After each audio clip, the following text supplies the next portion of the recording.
Okay, so I don't have a whole lot today, but I will just start by, it's been an interesting week coming back from the Easter holiday short week here in Moleg.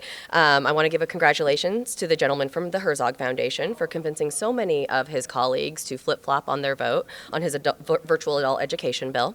It went down by a vote of 55 to 95 the other day, but it was reconsidered by a vote of 94 to 48. So that was a fascinating turn of events here in the legislature this week.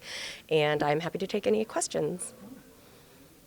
In regards to the firearm silencer bill, one of the key thoughts around that is the question of what is intrinsic to a firearm. Is a loud bang that a firearm makes intrinsic to the characteristics of a firearm?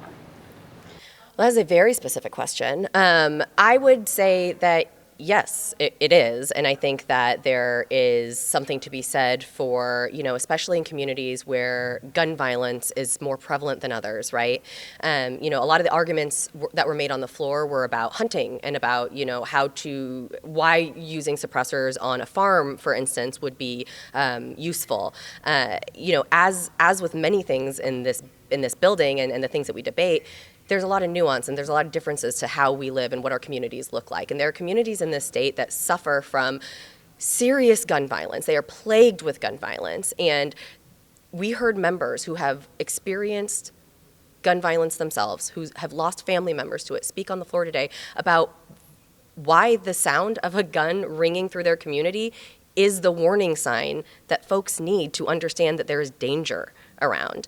And I think that what we often see, again, is that we have folks in the supermajority who are unwilling to listen to the nuances of those conversations and understand the differences in our communities and how our constituents live. There was conversation on the floor. I believe Representative Sharp brought up the idea that when we passed Blair's Law a few years ago, that we were able to restrict it to within city limits. And, I think the request was that we would take a look at that in the Senate. I'm not sure if there's an appetite over there or not, though. Hannah wanted to pass along a question. She had to take off. Whether you felt that the Senate amendments to the anti-Semitism bill addressed your concerns about freedom of speech. Yeah, I would say they did not address my concerns. I remained a present, which I was on a third read when it came out of the House.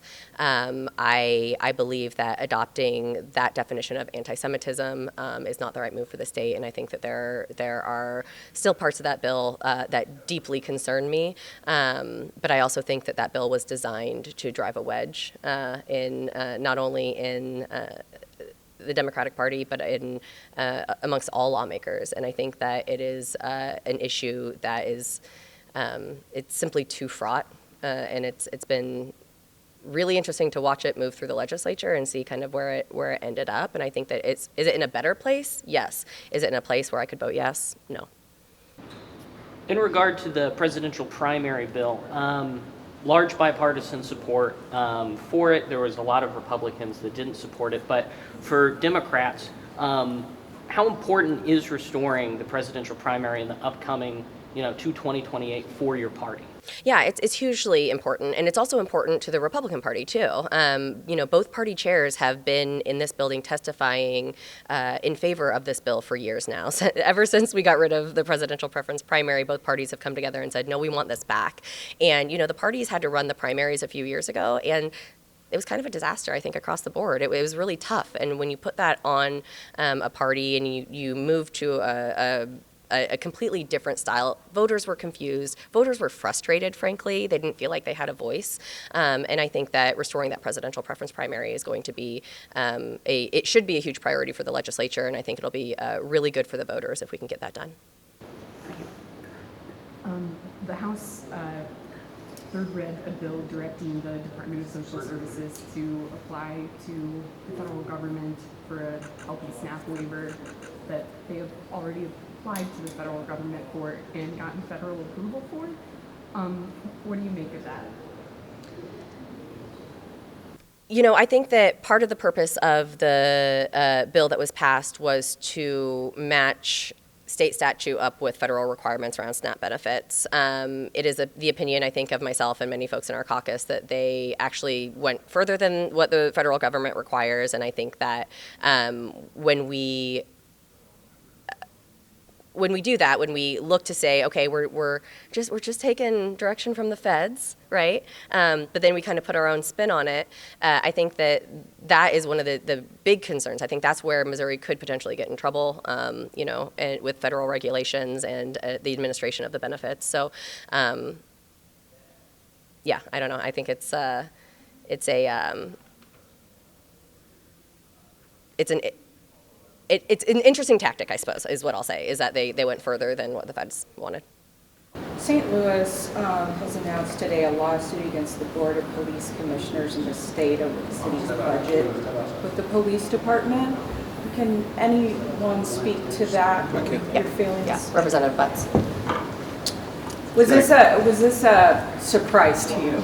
It was not. If you've been following the negotiations between the police union and the mayor, who's on the Board of Police Commissioners, it's been tense, and the disagreement comes on to exactly what constitutes general revenue.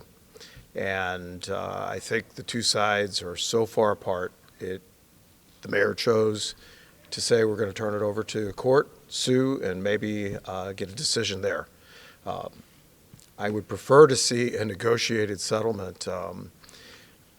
I think the city runs a pretty big chance of achieving a decision from the courts that they're not going to like. So I would prefer negotiation. Of course, they could always withdraw the lawsuit, and maybe this further brings them to the table. So a bunch of us in St. Louis hope that's going to be the final outcome. Anything else? All right, y'all have a great weekend. Thanks so much.